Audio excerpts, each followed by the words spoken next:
ဒီဗီဒီယိုလေးမှာတော့ Ivoclar နဲ့ထုတ်ထားပေးတဲ့ OptraSculpt နဲ့ OptraSculpt Pad System Kit လေးကြောင်းကိုပြပေးခြင်းတယ်ပေါ့နော်ဒီ System Kit လေးမှာဆိုလို့ရှိရင်ပစ္စည်းလေးခုပါတယ်ပေါ့နော်ပထမတစ်ခုကတော့ကျွန်တော်တို့ anterior သွားတွေမှာသုံးတဲ့ instrument handle တစ်ခုပါတယ်နောက်တစ်ခုကတော့ posterior သွားတွေမှာသုံးတဲ့ instrument handle တစ်ခုပေါ့နော်ပြီးသွားလို့ရှိရင်နောက်တစ်ခုကကြတော့ဒီကျွန်တော်တို့ anterior သွားတွေမှာသုံးတဲ့ pad လေးပေါ့နော်အဲ့ pad လေးပါတယ်ဘူးလေးတစ်ခုပါတယ်နောက်တစ်ခုကကြတော့ကျွန်တော်တို့ posterior သွားတွေမှာသုံးတဲ့ဒီ pad လေးပေါ့နော် instrument tip လေးရှိရဲအဲ့ tip လေးပါတယ်ဘူးတစ်ခုပေါ့နော်လေးဘူးဆိုပြီးတော့ပစ္စည်းလေးမျိုးပါတယ်နောက်ပထမဆုံးတစ်ခုကတော့ကျွန်တော်တို့ anterior သွားတွေမှာသုံးတဲ့ instrument handle လေးပေါ့နော်ဒီ instrument handle လေးอ่ะဆိုလို့ရှိရင်တခြား instrument တွေနဲ့ကွာတဲ့အချက်လေးရှိတယ်ပေါ့နော်သူ့မှာဆိုလို့ရှိရင်ဒီ instrument handle ပေါ်မှာဘာပါလဲဆိုလို့ရှိရင် millimeter scale လေးပါတယ်ပေါ့နော်အဲ့ millimeter scale လေးရဘယ်နေရာမှာကျွန်တော်တို့သုံးပြုလို့ရလဲဆိုလို့ရှိရင် anterior T တွေကိုကျွန်တော်တို့ medial dia steamer တွေပေါ့နော်အဲ့လို case တွေမှာကျွန်တော်တို့ composite နဲ့ filling လုပ်ပေးမယ်ဆိုလို့ရှိရင်ဒီ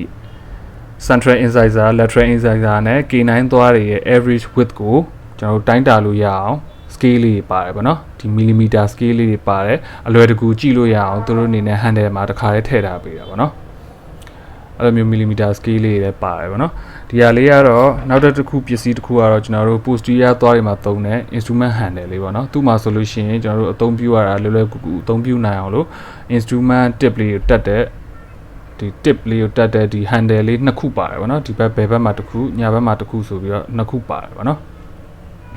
နောက်တစ်ခုကတော့ကျွန်တော်တို့ anterior သွားတွေမှာသုံးတဲ့ဒီ OptraSculpt Pad လေးပေါ့နော်သူ့မှာဆိုလို့ရှိရင် 4mm size ရှိတဲ့ဒီ pad လေးအခု60ပါတယ်ပေါ့နော်ကျွန်တော်တို့ဒီဘူးလေးကိုဖွင့်လိုက်ပြီးတော့ pad လေးတစ်ခုယူလိုက်မယ်လိုက်ပြီဆိုလို့ရှိရင်အထဲမှာဒီလိုအစိမ်းရောင် pad လေးပါတယ်ပေါ့နော်ကျွန်တော်တို့ pad တစ်ခုယူလိုက်မယ်ယူပြီးတော့ကျွန်တော်တို့ anterior သွားတွေမှာသုံးတဲ့ instrument handle မှာကျွန်တော်တို့တက်လိုက်မယ်ပေါ့နော်တက်ရတာလည်းအရန်လွယ်ကူတယ်ဒီ pad ဒီ instrument ထိပ်မှာရှိတဲ့အပေါက်လေးတွေကိုကျွန်တော်တို့ pad လေးတစ်ခုကိုထည့်လိုက်အောင်ပဲပေါ့နော်ထည့်လိုက်ပြီဆိုလို့ရှိရင်တော့ဒါကျွန်တော်တို့သုံးလို့ရပြီပေါ့နော်သုံးလို့ရပြီသုံးတဲ့အခါမှာကျွန်တော်တို့ anterior သွားတွေရဲ့ဒီ labial surface တွေကျွန်တော်တို့ composite နဲ့ဖာလိုက်တယ်ပေါ့နော် filling လုပ်ပြီးသွားလို့ကျွန်တော်တို့ပြန်ပြီးတော့တိတိကျကျ smooth ဖြစ်သွားအောင်လုပ်မယ်ဆိုလို့ရှိရင်ဒီ pad လေးကိုသုံးလို့ရတယ်ပေါ့နော်ကျွန်တော်တို့ဒီလိုမျိုးလေးသွားရဲ့တဘာဝ natural anatomy တိုင်းဖြစ်အောင်ကျွန်တော်တို့ပုံသွင်းယူလို့ရတယ်ပေါ့နော်ဒီလိုမျိုးလေးပုံယူလို့ရတယ်ပုံသွင်းလို့ရတယ်ပေါ့နော်ဒါတော့ anterior မှာသုံးတယ်ကျွန်တော်တို့ pad လေးပေါ့နောက်တစ်ခုကတော့ကျွန်တော်တို့ posterior သွားတွေမှာသုံးတယ် instrument handle နဲ့ဒီ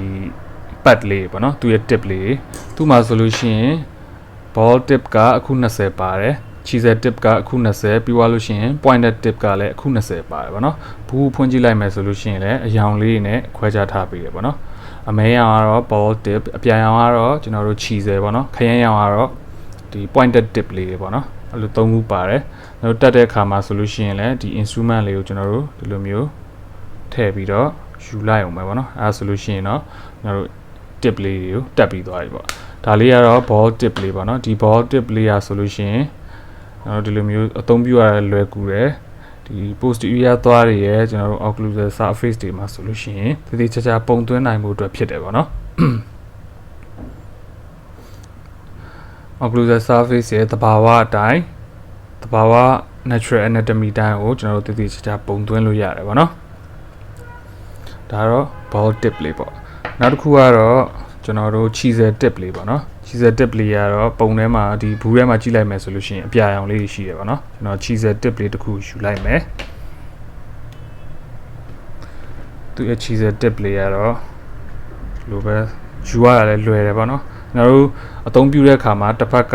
tip လေးတစ်ခုတက်ထားလို့ရတယ်တစ်ဖက်ကနောက်တစ်ဖက်ကမှလည်းမတူတဲ့နောက်ထပ် tip လေးတစ်ခုကျွန်တော်တို့တက်ထားလို့ရအောင်သူအနေနဲ့နှစ်ဖက်ထည့်ထားပေးတာပေါ့နော်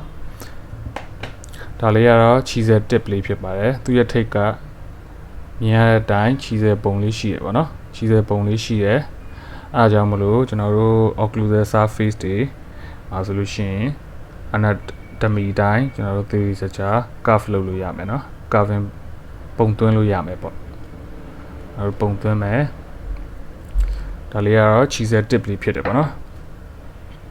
နောက်တစ်ခုကတော့ကျွန်တော်တို့ pointed tip လေးပေါ့နော် pointed tip လေးတစ်ခုကိုကျွန်တော်ယူလိုက်မယ် ဒါသူရဲ့ pointer tip လေးဖြစ်ပါတယ်